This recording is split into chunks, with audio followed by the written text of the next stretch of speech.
শীর্ষেন্দু মুখোপাধ্যায়ের একটা দুর্ধর্ষ উপন্যাস আছে বাচ্চাদের জন্য, গোসাই বাগানের ভূত। তাতে বুড়ুন অঙ্কে 13 পেয়েছিল, সেখান থেকেই তার জীবনের মোড় ঘুরে গেছিল। আপনারও দেখলাম দশম শ্রেণীর টেস্টে জীবন বিজ্ঞানে 13। কি বলবেন, আপনার বৈজ্ঞানিক মন কি বলছে? 13 সংখ্যাটা কি শুভ তাহলে? একদম।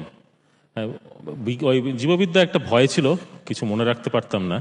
আর আমার বাবা অধ্যাপক দীপঙ্কর চট্টোপাধ্যায়, যিনি পদার্থবিদ ছিলেন, তিনি আমাকে নির্ভয়ে বলেছিলেন যে ফিজিক্স পড়ো, পরে গিয়ে আবার জীববিদ্যা পড়তে পারবে, তখন হয়তো 13 চেয়ে বেশিই পাবে। কথায় বলে স্মৃতি সদাই সুখের, কিন্তু স্মৃতি আসলে কি বা তার ব্যাখ্যা? বিজ্ঞানী সুমন্ত্র চট্টোপাধ্যায়ের অবশ্য বক্তব্য, স্মৃতি শুধু অতীতের কিছু কথা, ছবি, ঘটনা বা মুহূর্তকে মনে রাখা নয়। স্মৃতি হলো অভিজ্ঞতা এবং শিক্ষণের যোগফল।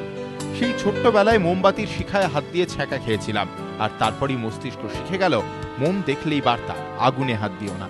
এই শেখাটা না থাকলে স্মৃতি অর্থহীন।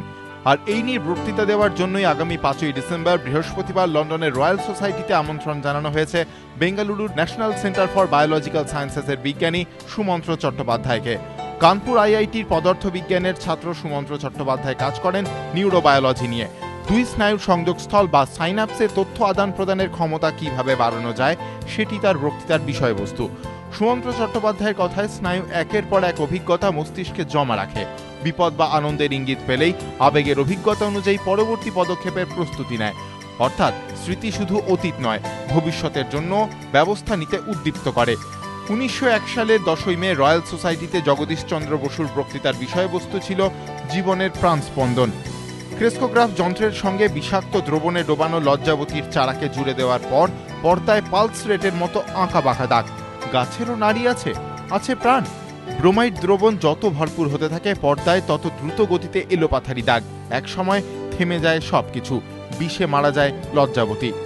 অনেকেই সেদিন এই গবেষণাকে অর্থহীন বলে বাঁকা হেসে মন্তব্য করেছিলেন, পদার্থবিজ্ঞানের লোক জীবন বিজ্ঞানে এলে এরকমই হয়। কিন্তু 112 বছর পর আগামী বৃহস্পতিবার সেই সব বক্রোক্তি অনুপস্থিত হতে চলেছে। বাঘা বাঘা নোবেলজয়ী নিউরোবায়োলজিস্টদের উপস্থিতিতে রয়্যাল সোসাইটির অধিবেশন। ভারত থেকে এক এবং একমাত্র আমন্ত্রিত বক্তা হিসেবে সুমন্ত্র চট্টোপাধ্যায়। এবিপি আনন্দ।